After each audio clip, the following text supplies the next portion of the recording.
So what would you say is a starting point for any real estate investor, someone that just wants to get into the space? What's the starting point in a practical sense? Buy the house. Do it. Yeah, just get qualified to buy a home, buy your first home. And it really, that process is the scariest part. Just like making your first phone call, just like doing anything for the first time. It is scary, but until you do it, you won't know. So obviously you want to do your homework and you want to talk to the right people as far as people that have been in the industry for a while, have the credibility, and you can look up their numbers. Welcome to the Bricks and Banks podcast, where real estate meets real wealth. Whether you're building from the ground up or stacking your paper to the ceiling, Steph breaks down property power plays and money moves you can act on.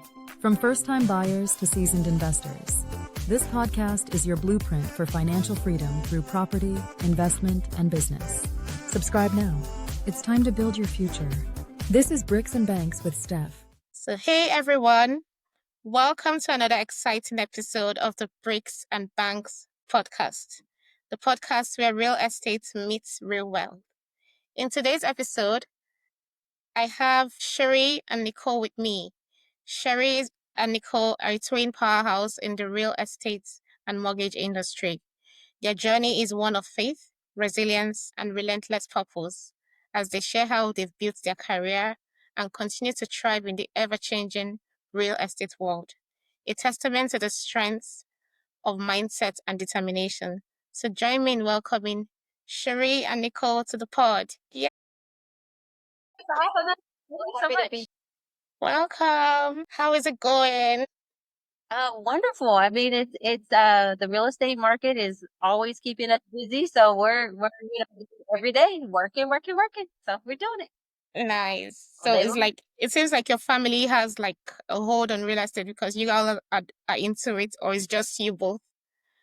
Well, actually, my husband is a broker, and he also builds homes. So Nice. he started us in this field. I think he got us in there, and so I do mortgages, and then I do real estate. Hmm. So yeah, we're in it pretty deep. So yeah, we're here to stay. Definitely. So I titled this episode Faith, Resilience, and Real Estate with the twin sisters rebuilding with purpose. So can you both tell us a bit about your individual journeys into real estate and how you've shared your background as identical twins and how that has shaped your careers? Who got in first? Oh, I I'm the first person, right? So I was born first. I'm 2 minutes ahead of Nicole. She has taken advantage of that her whole life, and so I start everything, whatever it is. If it's the hair change, if it's a outfit or something, I'm the one that has to start it. And so no different in real estate. Yeah. I started with real estate. Actually, I was in customer service for 9 years, and then Wow. long, very different industry, Industry. but then when I transitioned to real estate, because I told my husband I hate doing regular 9 to 5. What can I do? And he said you need to be a mortgage lender. So he got me into mortgage lending, and I've been here since. And then I had to well, then I jumped in because I was like, well, we've always worked together in that customer service field. So one day, I think you had already been into mortgages for about a year. And I was like, how am I going to work with you? And so she was like, well, you could be a mortgage lender. And I was like, no, I can't do that because then we'll be competing. So then I said, Yeah. okay, well, I'll do real estate. So I became a real estate agent and we just started partnering together from there. Wow, that's amazing. So did you both build CMG homes, or Well, how did see, that come into play? I work for a company that the company's name is CMG. And so I work for CMG and Nicole works for JD Walters Real Estate. And from that, we branched out and we have our own real estate platform and your name it, Twin Real Estate Team. So it's a Twin Real Wow. Estate team. So yeah, we branched out from that and Nicole is leading that team. Wow. So what does the twin real estate does? Is it just brokerage, or do you handle every aspect of the real estate process Well, pretty for your much clients? the real estate process from finding a home to the mortgage process. I mean, when you're starting to look for a home, either one of the thing is going to happen. Either you're going to look for a home first, or you're going to get get a mortgage. And we would prefer you get a mortgage first to get qualified, and then we'll go into looking for homes and talking to a real estate professional about what it is that you're looking for. But we first want to know what you qualify for. And Okay. that's where So, I step in. okay. That's your part. So Nicole is the first point of contact. Then once they pass through Nicole, then Cherie steps in and show them the homes in it. It's opposite. Typically, because Okay. most customers, they really do find the home before they find the money. That's not Okay. the way it should work. Usually you want to know what you can afford and what the monthly payment looks like. But Hmm. it's just usually they contact Nicole, and Nicole, before she'll show houses and dive too deep, she's going to say, I need you to get qualified. I need you to find out your bandwidth before we Yeah. go start looking for homes. And then she'll tag me in, and then I'll, get all the financial situation figured out and figure out what types of loan they qualify for. And then I pass it off to Nicole again. So it's a little back and forth at the beginning, Yeah. until we get the numbers figured out. And then Nicole can really dive in and do her job. Okay. So do you work with specific clients within a certain pay brackets, tax brackets, or do you No. just work with anyone from first time investors down to the pros? Yep. It really doesn't matter what your pay rate is. I mean, we want to help you whether you're buying $100,000 home or $1 million home. We want to help you. So, whether it's an investment property or your fifth home, it doesn't matter to us. If you want to purchase a home, we want to help you with it. So. Ama- Amazing. So I know you're so big on your Christian faith. So I just wanted to find out, how does your Christian faith influence your business decisions and client relationships? Could you share like a specific example where your values have guided your approach? That's almost every client that we work with, because one of my Okay. or our favorite scriptures is Ecclesiastes 4:9, Hmm. and it says two is better than one. And Yeah. obviously, us being twins, we know from firsthand that two is better than one, because if she falls, I'm going to help her, or vice versa. But we Yeah. definitely believe that as far as in the real estate process, mortgages, I mean, when you're looking for a home, you need more than just one person to do that. So Yeah. we utilize that scripture through our whole process of the home buying process. So every customer, I mean, it's not there's really not a specific example, because it is an everyday life situation. We put that in practice every day. So it's kind of like saying, what is the eating like? How do you eat every day? You eat every day. So, we don't have a Definitely. specific example of us eating, but we have a specific, we use it every day. We use those core principles of treating people the way you want to be treated, Mm. serving other people. I mean, and that's just how we have built a business, for over a decade. Just, I mean, really helping people. That's what we do. Oh, that's amazing because today culture is like have a negative affinity to Christianity.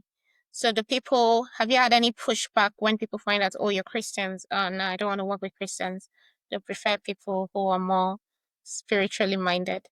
No, I Never wouldn't say really. that we lead with being Christians, but we do lead with a serving heart. Hmm.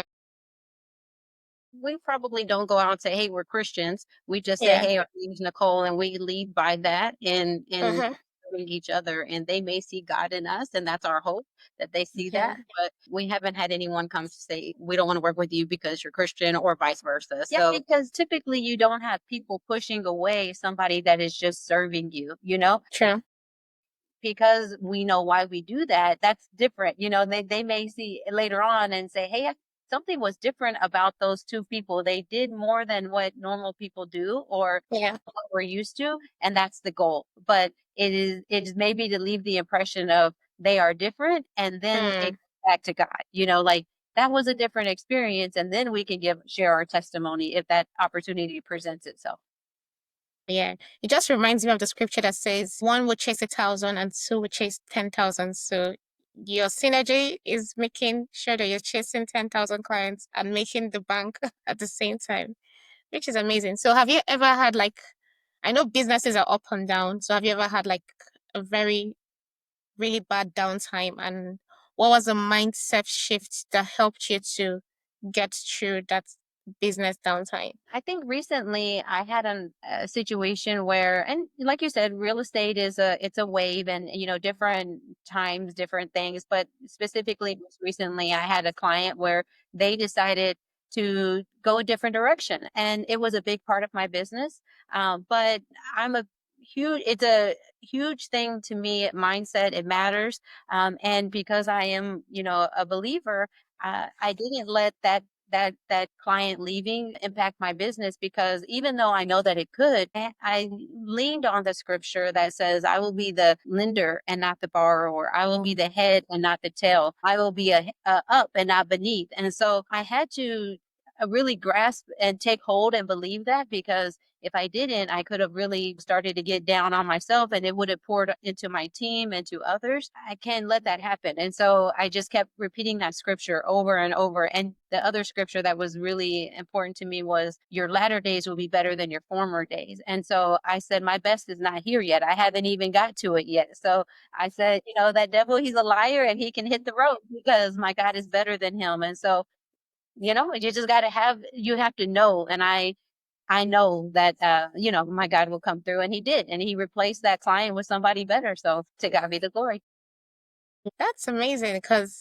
So would you say over the last 5 years, the market has slowed down, or the market is? It's actually, I think it's going up. It's varied between years, because in 21 it was booming and then it slowed down. And so it's hard to gauge the market, but whatever the market is, we're working. And it's not an answer to say that homes aren't selling and people aren't buying, because people are buying and homes are selling. You just have to find the work and put your work ethic in there. You have to work at it no matter what market you're in. You just have to work. And if you work, it works. Yeah, definitely. So I like that mindset, saying that if it works, it works. Because most times people get into an industry just because they're trying to mimic you, they're trying to copy your success, but they've not built up the mindset for it. So the very first sign of discomfort, they'll pull through and like, oh no, these people are probably doing things, they're probably cutting corners, or they're probably doing things that are not ethical, because I'm finding it difficult and these ones are thriving. How are they thriving? But like you said, it's the mindset is everything. So what advice would you give to someone that is just starting to build out their own real estate portfolio? What are the mindset changes they need to build upon in order to get into this industry? Faith over fear, because this world that we live in, it's a constant living in fear. People are, how am I going to pay my bills tomorrow? How am I going to sell the next house? Well, interest rates are high. Well, sellers aren't selling. There's always a way to say no. But if you built up the I am, I forgot the person that said it, but burn the boats. There's no way back. You got to say, yes, I'm going to do it. It don't matter hell or high water. I'm going to do it. And if you make your mind up, you will do it. Yes, you will fail. Dust yourself off and keep on going, because we're not the best at what we do, but when we fall, we get back up. And that makes us the difference, is because we keep getting back up. That's it. We're not quitters. So what would you say is a starting point for any real estate builder or real estate investor, someone that just wants to get into the space? What's the starting point in a practical sense? Buy the house. Do it. Yeah, just get qualified to buy a home, buy your first home. And that process is the scariest part. Just like making your first phone call, just like doing anything for the first time. It is scary, but until you do it, you won't know. So obviously you want to do your homework, and you want to talk to the right people, as far as people that have been in the industry for a while and they have the credibility, and you can look up their numbers. That information is, you can ask them specifically, or you can look up that information, but you need to talk to people that have been in, not only in the industry, but have the numbers to prove that they've been in the industry. Because I could, say I've been here for a decade, but if I haven't sold homes or closed loans, that really doesn't matter. So they need to have the numbers to prove where they're at, and that they can lead you in the right direction. So find your team, and after you find your team, buy your house. Yeah, because I know a couple of real estate investors. They start out as solopreneurs. So would you advise people to start alone, or they should always have a team? What would you say? I think you guys will be biased with this response. I think you always need a team, because you're going to need Definitely. you need a team. You just always need a team. You need someone that's going to know the market, as far as the area, subdivisions, things like that. You're going to need someone that's going to be able to give you a market analysis on that property, but then you're also going to need the money. So you're going to need someone that's business savvy as far as where that money's coming from. There's so many different loan products available, and that person in that industry, professional in that industry, is going to know what those numbers look like. But I can't be good at numbers and the market as far as the real estate part of it. So you need a team. So your question as far as a solopreneur or have a team of people, honestly, that question, I would say you have to know your industry, right? Like, you know your industry. And so, as far as incorporating a team of people, I think Nicole misunderstood that part of it. But meaning, I think that you get into it individually and you are responsible for yourself. Be responsible for yourself and Mm, lean on other people for information. As she was saying, as a team, you will need a team of people to spur you on and tell you, hey, you can do it. Hey, this is the resources that you need in order to be successful in this industry. But you don't have to team up with people and use their money and that person's money and do all those things. Invest in yourself and be successful yeah. for yourself, and then you can grow your team after you can at least do it successfully yourself. I think you have to be successful yourself for you to bring anybody else into that network. For sure. Can't be the blind leading the blind, for sure. Exactly, because people would not even pay attention to you unless they've seen a level of success in what you're doing. Right. Exactly. That makes sense. So, and one of the key things I would say within real estate, the biggest things are clients building and communication.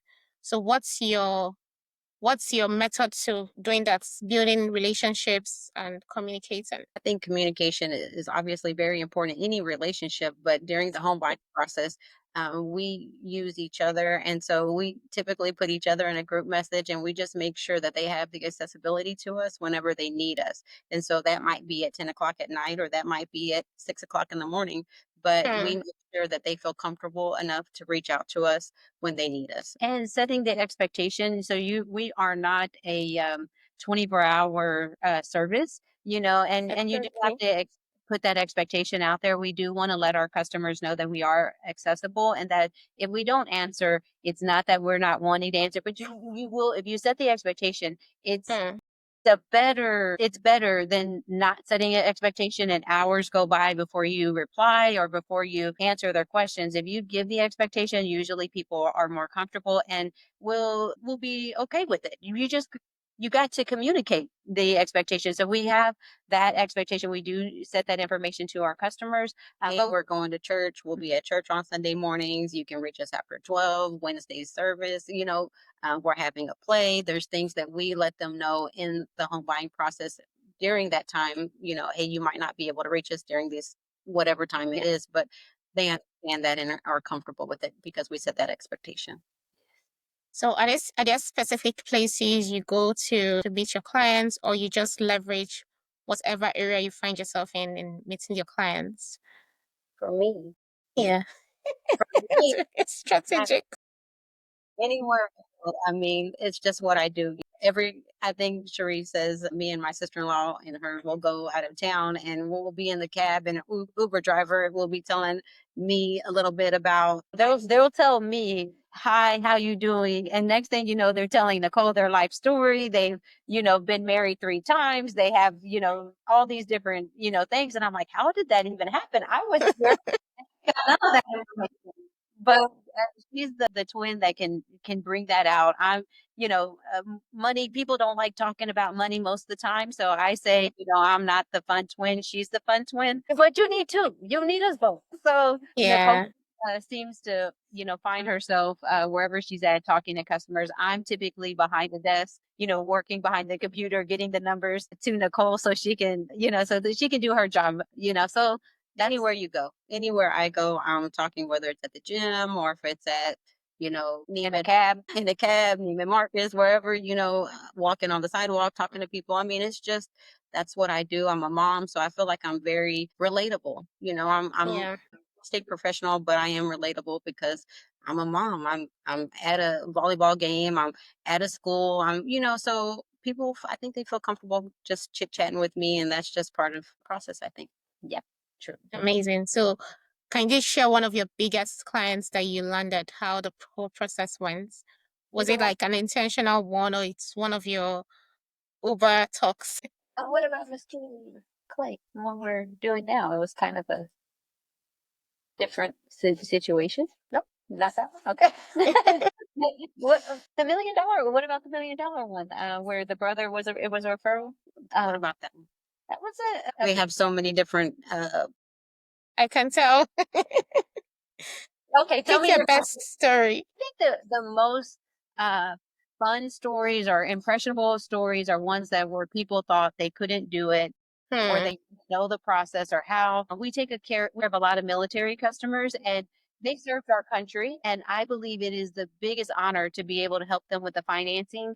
And Nicole, I say she's boots on the ground and she gets to deliver their expectation of, I want a house that is away from people. They give her their dream house. And sometimes, they think it's impossible, but it's crazy how many times, I mean, and just listening, if they tell us what they're looking for and we listen, and sometimes you have to ask the right questions, right? But Yeah. asked those questions just recently. We had a customer and they were like, well, I just don't know that I can qualify. I already have a VA loan and it got foreclosed on. And, what do I need to do? I think I'm going to be limited. And I'm like, let me just take a look at everything to get it figured out.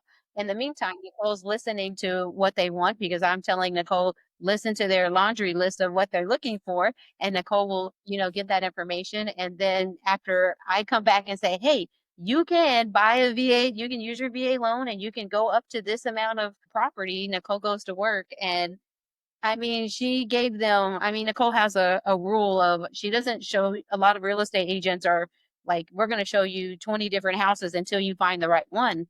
That is our job as a real estate professional. It's our job to listen to our clients and be able to deliver. We shouldn't have to show them 20 homes because those 20 homes are not going to meet the 10 items that they said are must have items. So we should be able to know school district, subdivision, all these things, and then say, okay, here are the homes that fit that criteria and go show them the homes. And so that's kind of what happened in that scenario. They gave us this list and I'm like, they were very well, the last agent showed us blah blah blah so many homes and I'm like, okay, well, I listened to that. And so I showed them 4 or 5 homes and maybe 6 at the most, so 6 homes, and it got to 2 options and they were almost undecided because they fit the criteria perfectly and they were like, I don't know which one to pick. I mean, we got them pre-approved, we found the dream home, and now we're under contract. So, but that's a lot of our clients, they feel like they just can or they don't know where to start. And our job is just to deliver and listen and help them through that process and make it fun and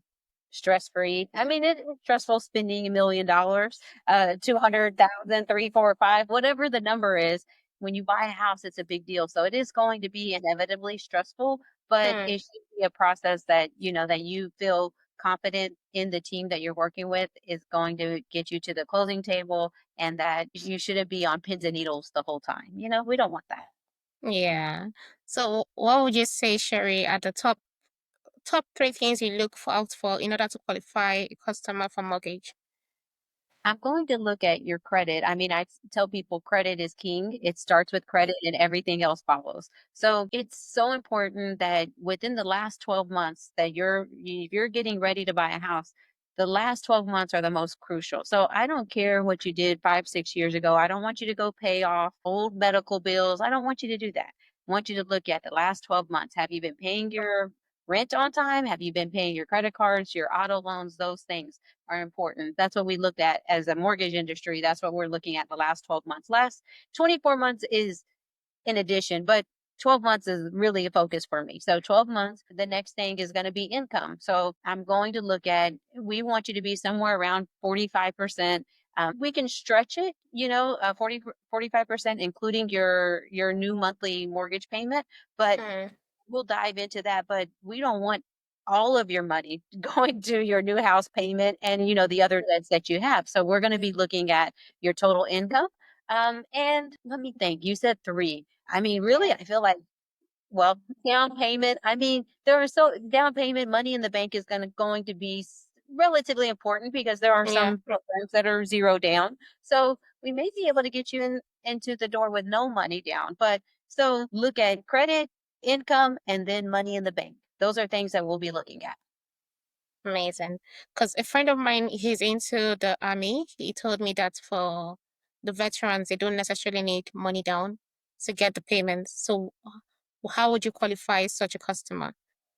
Well, if they don't need any money down, VA is a 0% down payment program. So you literally have no money. I mean, and that's why probably they're my favorite loans, because Yeah. a lot of times people are, they're stressed out. Even my military customers, they come in and they say, well, what am I going to do? I have to pay closing costs. And I'm like, no, you don't. And then I tag Nicole. I'm like, she's going to negotiate for you. You literally don't have to bring any money. 9 times out of 10, Nicole will negotiate that the seller pay your closing costs.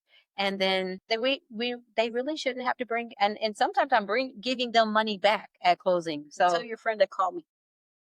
Definitely. So, Nicole, how do you manage being a mom? How do you manage the work stress and everything? Because I know that it can That's a be a lot loaded juggling through question.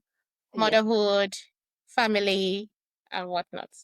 it is a loaded question. But I would say, being a single mom, I have learned to overcome obstacles and pivot. So we'll have Mm, things that come up, whether it's a client or, one of my daughters, they forgot their bag at home, and then we got to go back and I have an appointment at 4, whatever the case may be. It's just learning to overcome obstacles and mm, just work your way through it, being honest and truthful with yourself and presenting that to your clients. Sometimes things come up, and just being honest with your clients and saying, hey, this came up, I'll be 30 minutes late, 10 minutes, whatever the case may be, or you might be early, or can we move it? But you just have to be true to yourself and just learn yeah. to overcome obstacles and not give up, because there's lots of things that come your way, but you can't give up because you're committed. I'm committed. I'm committed to my family and my success. So I just have to go with it and move on to the next, just do it.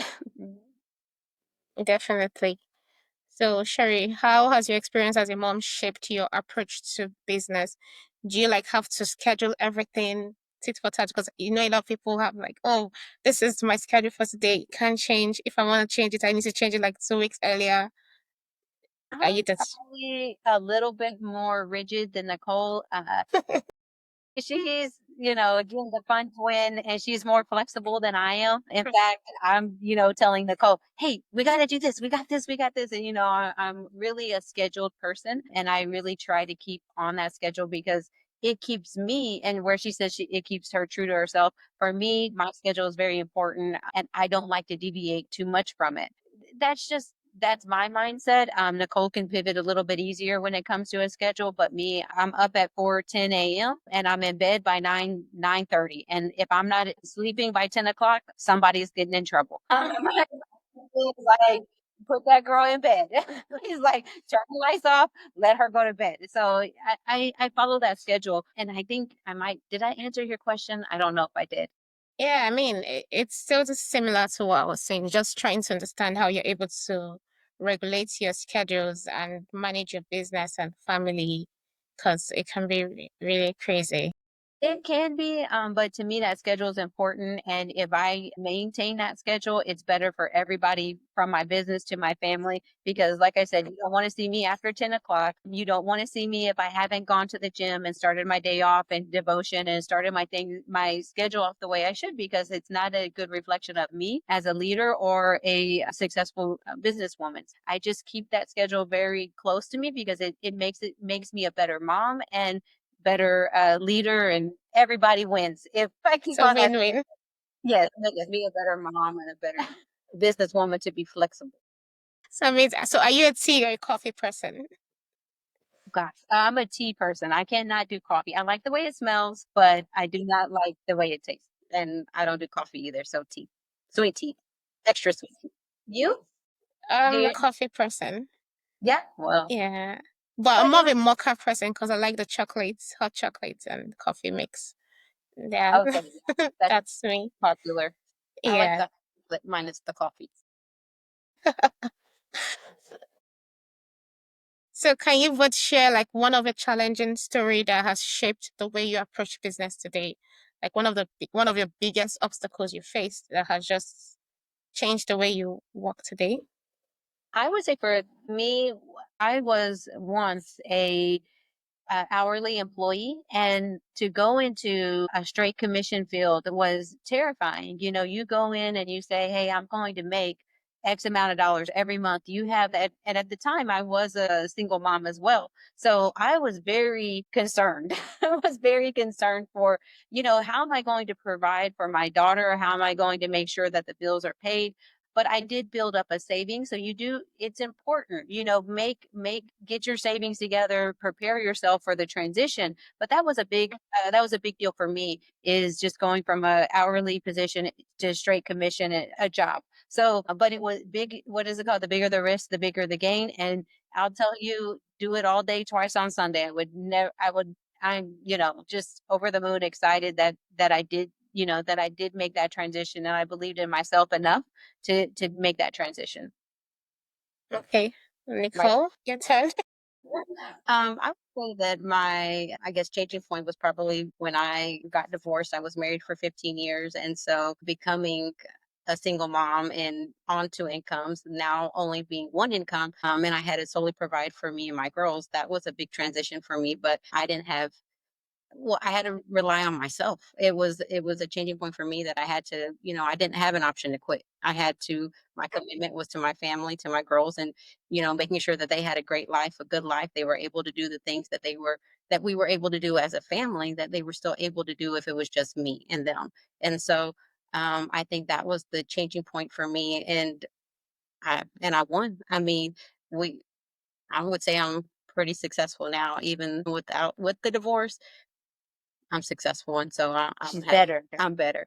Well, and I don't mean that negatively, because we truly believe in marriage and the importance of being married. And so I don't want to discount that or discredit that at any level. But there's some times that it doesn't work. And in this case, Nicole came out stronger because she bet on herself. She believed in herself, and she went out there and kicked butt, and now Still taking names. yeah, still writing them down. So yeah, it's been a good thing for her, for sure.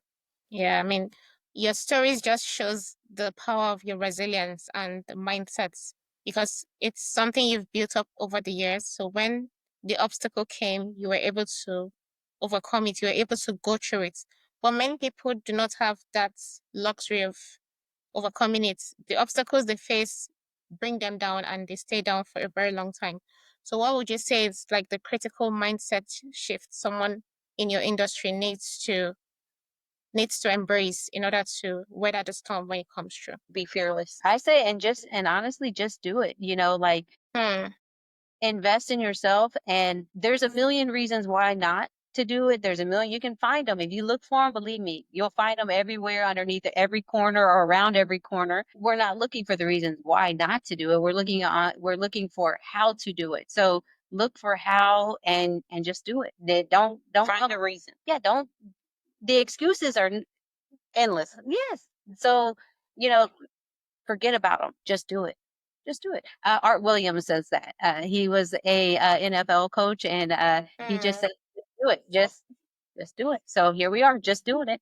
Yeah, just like Nike, just Oh, do it. same thing. So for someone who is looking to buy their first property, I know you said we should come to you, but what's the first most important advice you would give them before they come to you? Because I know they have to come to you. Before you go to Nicole, analyze your own financial situation. We've had several people. If you want to do those things, it's just basic, is to have a job, be there, have income, you know, check your credit score. I mean, these things, they're free to you. Credit Karma, those things are free access to you. You can go to it. Minimum credit score is about a 580.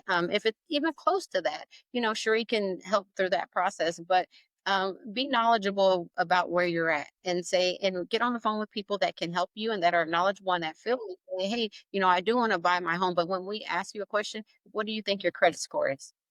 have an idea. Have an idea. That way we can say, oh, it's around a 580. Okay, perfect. Well, then let's dig a little bit more. Where do you work at? How long have you worked there? Those are just basic questions that I think that are helpful to know as an agent, as a lender. And those are things that they're going to be presented with in the beginning. So know those answers. Fair. Yeah. So like, how much money do you think someone should have like saved up? Would you be recommending like a 20K, a 50K before they jump into it?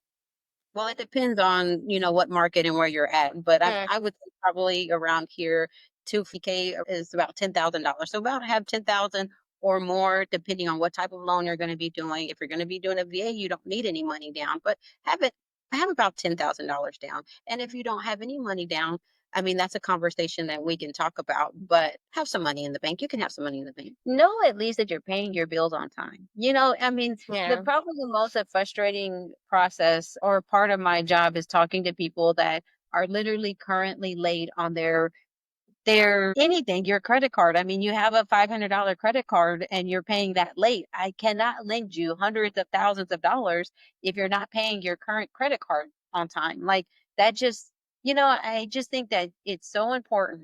Like I said again, 12 months. In the last 12 months, do you have any late payments? And when I say late, more than 30 days that are reporting to your credit, the credit bureaus. So make your payments on time.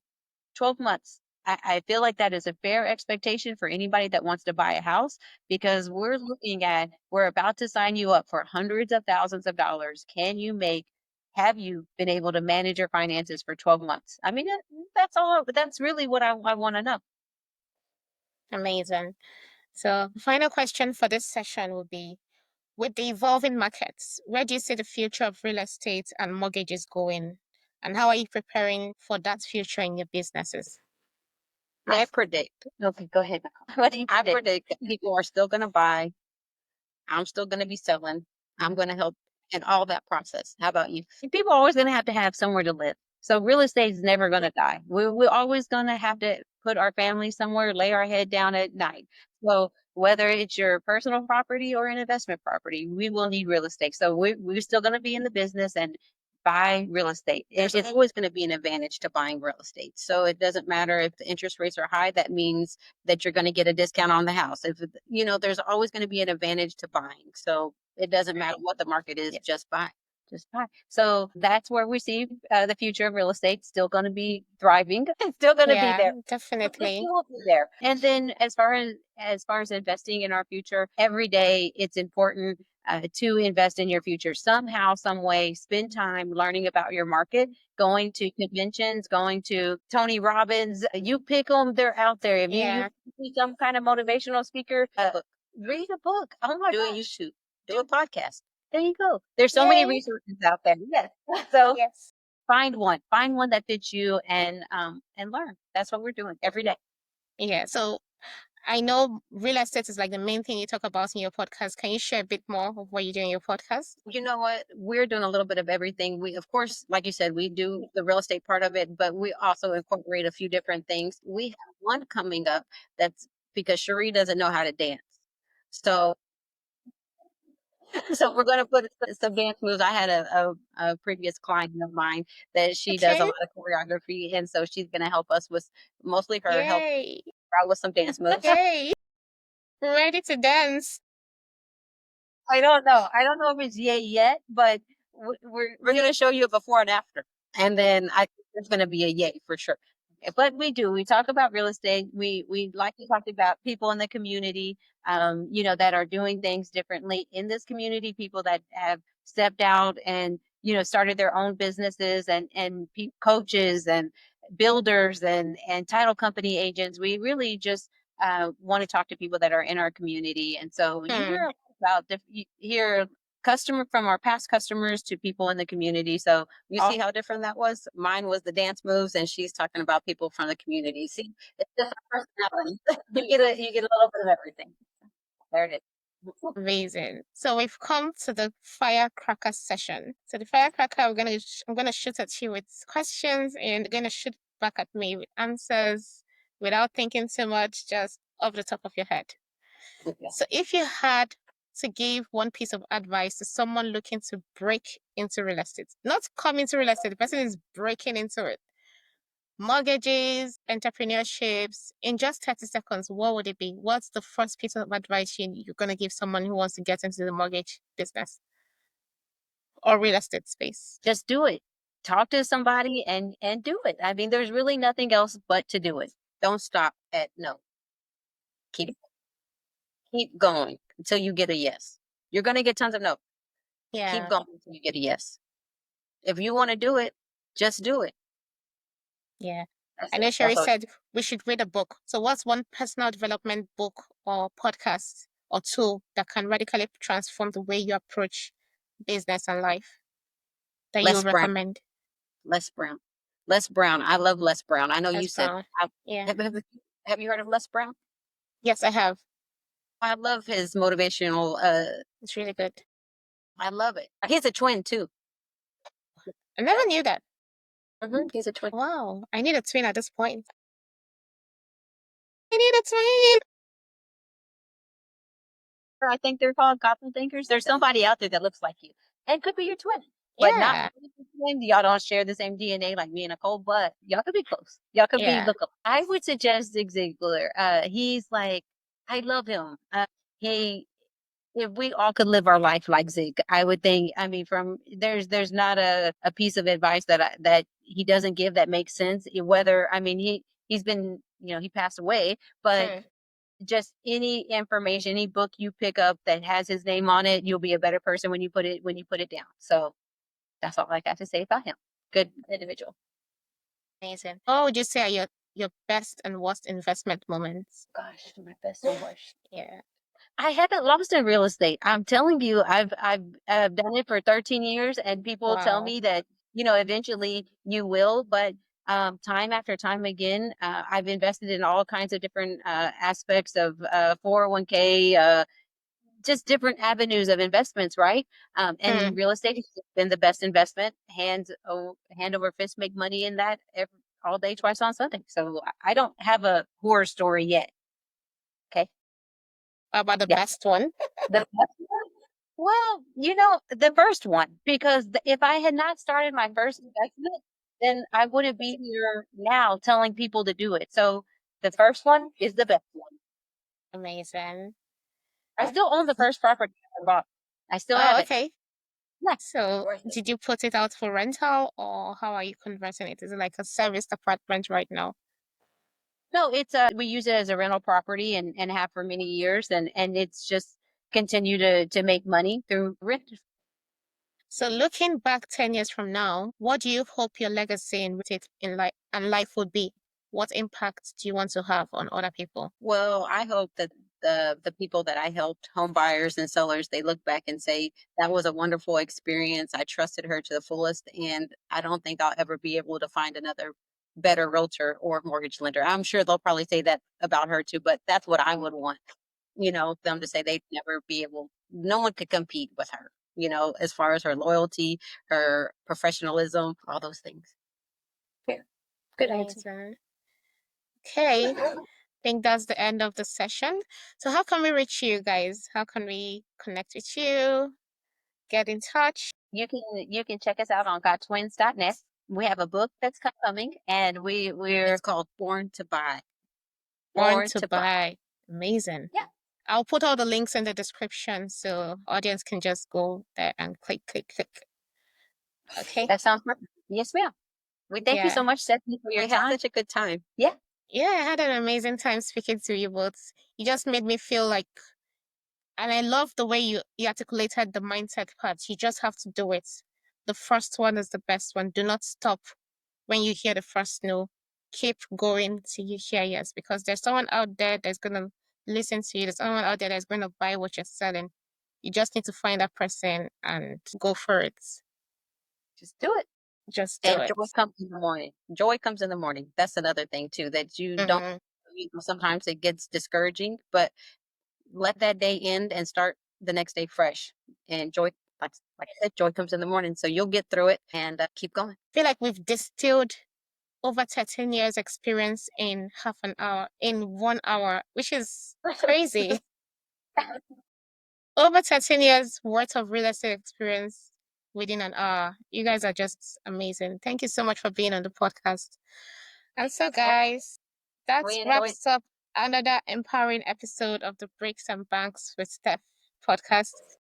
And I just want to give a huge thanks to Cherie and Nicole for sharing their journey of faith, resilience, and real estate success. Like they said, they've never had a bad day. They've never had a bad real estate moment because they don't take no for an answer. They just keep going. They just keep doing it until they get yes. So If you enjoyed this episode, don't forget to connect with Cherie and Nicole. The links will be in your description box.